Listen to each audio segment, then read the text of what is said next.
We live in a culture where people believe happiness can be bought through luxury, comfort, and ease. Everyone wants results fast. If things don't change in 2 days, they give up. Nobody has patience anymore. You can search on Google for anything instantly, but real growth doesn't work that way.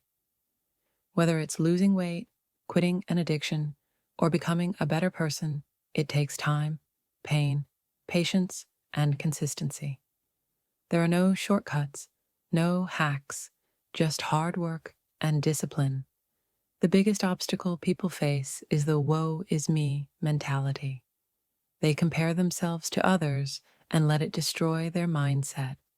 Real success begins when you stop comparing yourself and realize the only person you're racing against is yourself. Once you silence all the outside noise and focus inward, you start to grow and understand that your journey is your own. To grow, I had to destroy the fake version of myself.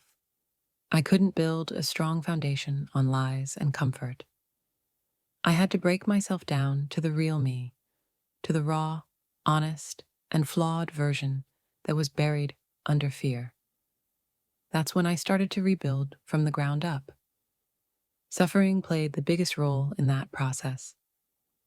Pain strips away all the fake layers and shows you who you truly are. When you're uncomfortable, tired, and miserable, your mind starts talking to you, and that's the real you. Growth happens when you stay in that pain instead of running from it, because suffering builds calluses in your mind and makes you unbreakable. I learned that in my first 100-mile race, which I entered with no training at all. It was stupid, but those 19 hours of suffering taught me more about myself than any easy victory ever could. Pain became my teacher.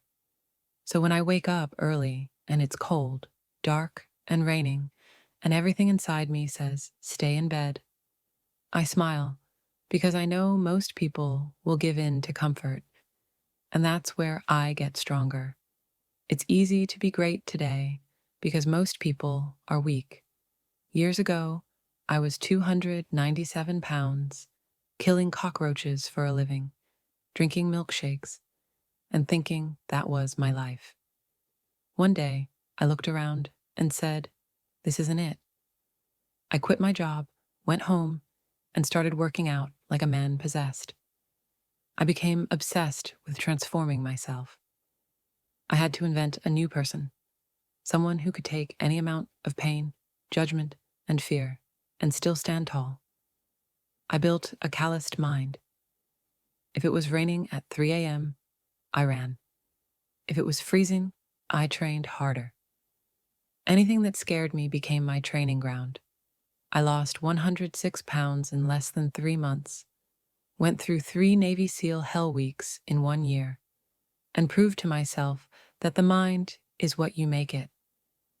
I turned pain into power. I stopped being David Goggins, the broken man, and became Goggins, the warrior I built from scratch. Every day was brutal, but it gave me pride and purpose. People ask if I'm happy, but happiness isn't what I chase. I'm driven. I'm obsessed. When I failed, I'd sit down, drink a shake, and watch Rocky or Platoon. Not for entertainment, but to watch people fight, get knocked down, and still get up. That became my fuel. I turned every failure into fire. I told myself I was the baddest man alive, and over time, I became that man. Most people spend their whole lives trying to figure out who they are, but you only find yourself in suffering. You don't find yourself doing what you already love. You find yourself doing what you hate, what breaks you, what tests you. People say triple down on your strengths, but I say triple down on your weaknesses. That's where real transformation happens. You don't find yourself in comfort. You find yourself in the struggle.